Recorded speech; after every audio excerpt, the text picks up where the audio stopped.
doy la bienvenida a Israel Rivas. Él es padre de una menor que desafortunadamente padece cáncer. ¿Cómo estás, Israel? Muchas gracias por tu tiempo para platicar hoy sobre este problema que ustedes mejor que nadie conocen cómo se vive en carne propia, el desabasto de medicamentos. Platícanos, Israel.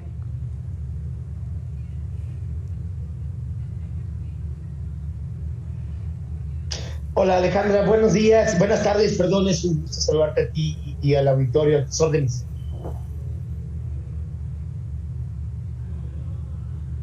Sí, me escuchan, perdón. Israel, ¿me escuchas? Sí, Israel, ¿cómo viven bien. este tema del desabasto de medicamentos?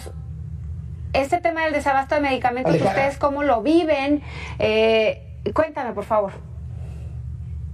Sí, es un gusto saludarte, buenas tardes. Sí, pues ha sido una gran crisis, ¿verdad? A través de este tiempo, a través de estos largos 5 años, para todos aquellos que en algún momento han tenido algún familiar o una niña o un niño con esta terrible enfermedad, con cáncer. Ha sido una situación muy compleja y ha sido una angustia que se suma a la de por sí el desabasto de medicamentos, pues ha llevado a muchas familias a desesperación. Yo tengo casos, por ejemplo, de familiares que se han deshecho de todos sus bienes, de su casa, de todos sus ahorros, por adquirir tratamientos y medicamentos para sus familiares, con tal de curarse, porque saben de esta terrible precariedad o de este terrible desabasto que hay en los hospitales públicos y deciden atenderse en hospitales privados. Pero el tema no para ahí, Mitzi, porque también, ustedes lo recordarán bien, por ahí del año 2019, que se agudizó de manera más seria el desabasto de medicamentos oncológicos y pediatro-oncológicos. Hubo momentos, y hay momentos en el que ni siquiera los puedes conseguir en la farmacia, es decir, aunque se tenga el dinero, ¿verdad?, para comprarlos, no lo hay, porque el problema es que se rompió la cadena productiva.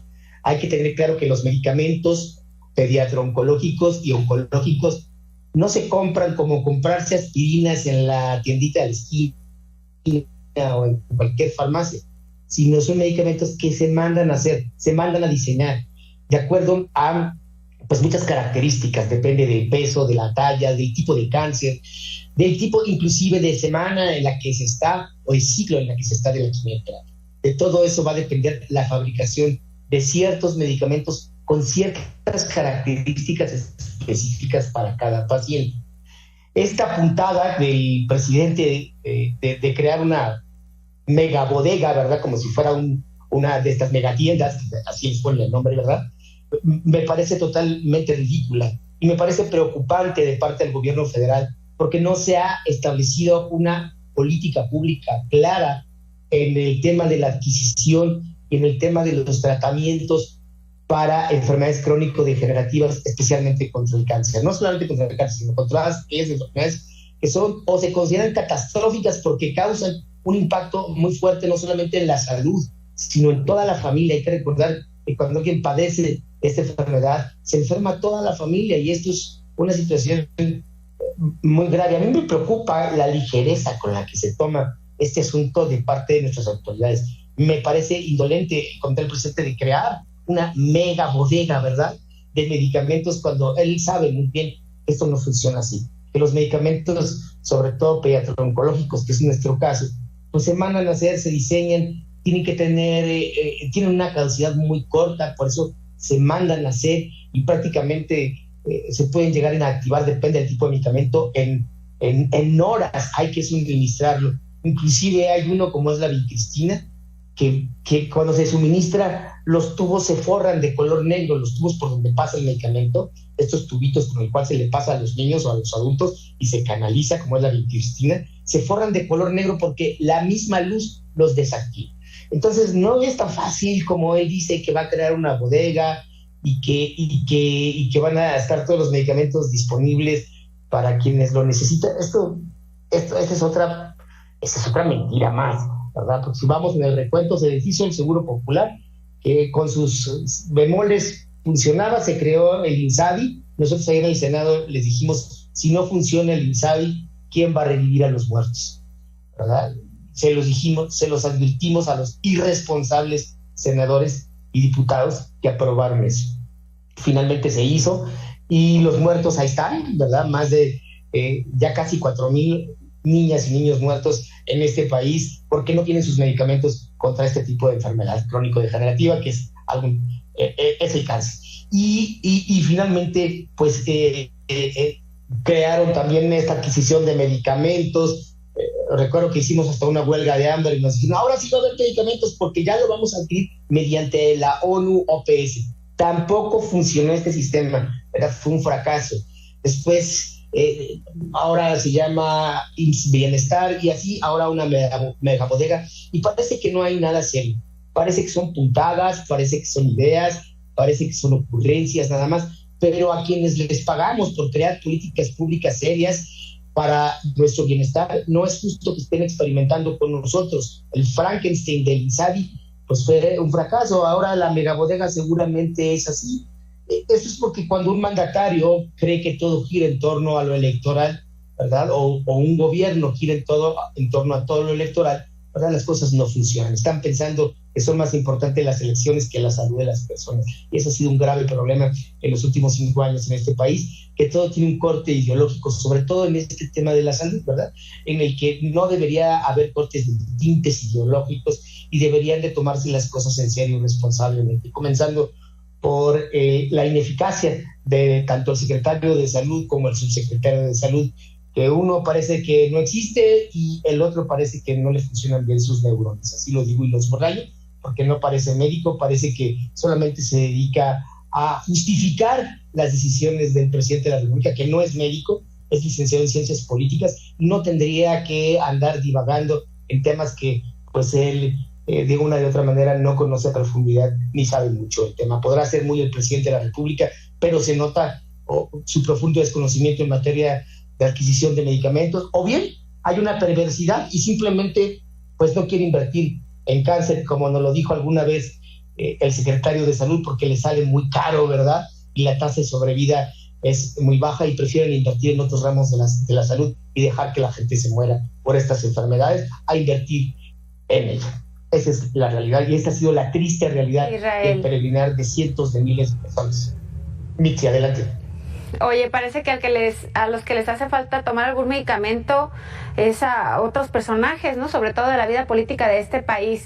Oye, Israel, cuéntame, sé que durante la pandemia y más o menos lo que ya me platicabas, este desabasto que sufrieron algunos pacientes que ya estaban en tratamiento, incluso algunos que ya iban mejorando y que tuvieron que descontinuarlos por este tipo de situaciones. Ahora, ¿en qué momento estamos, no?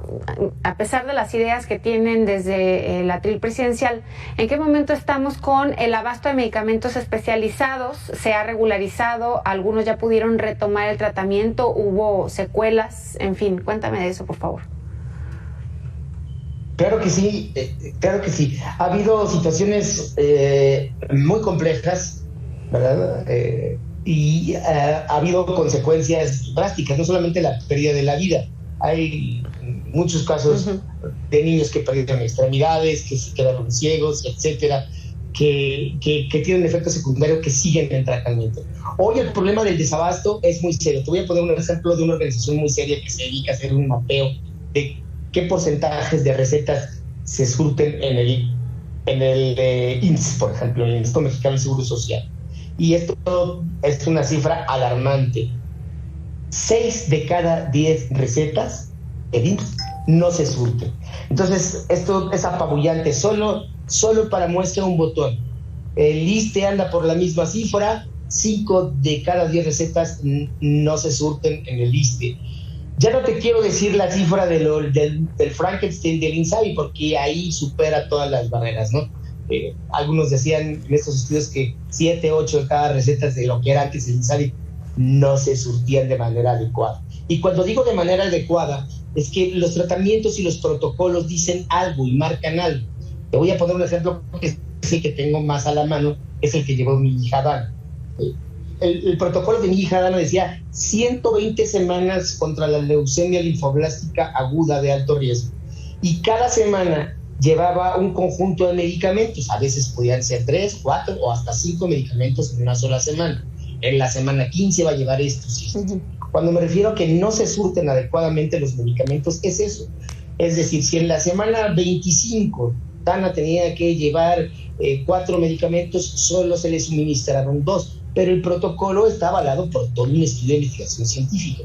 Ahora nuestro querido, no sé qué calificativo ponerle, porque siento, y perdón que lo diga al aire, un profundo desprecio por él, ¿verdad?, en su calidad humana, porque no se puede jugar con la vida humana. El doctor Hugo López-Gatell, que a veces, aunque sea doctor, ¿verdad?, con estas ocurrencias, desaparecen estas normas oficiales que avalaban estos protocolos. Entonces, ahora se va a poder jugar con ellos y el médico o las instituciones va a poder decidir qué darle a los niños o a las niñas o a los adultos, por ejemplo, en el caso de que tengan leucemia linfoblástica aguda o algún otro padecimiento. Esto es muy grave. Entonces, ya ni siquiera van a tener los padres o los pacientes el derecho al acceso a un protocolo y a saber qué medicamentos, Alejandra, les deben de corresponder. Esto es profundamente grave. Y el desabasto es profundamente grave. ¿Por qué no se nota? ¿Por qué?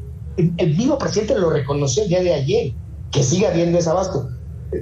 Lo que ha hecho falta es volverse a articular para las protestas. No hay una articulación ni de padres ni de madres de familias para volver a protestar por múltiples razones. No hay una articulación de familiares de pacientes que puedan volver a echar a andar este proceso de protesta, pero la situación...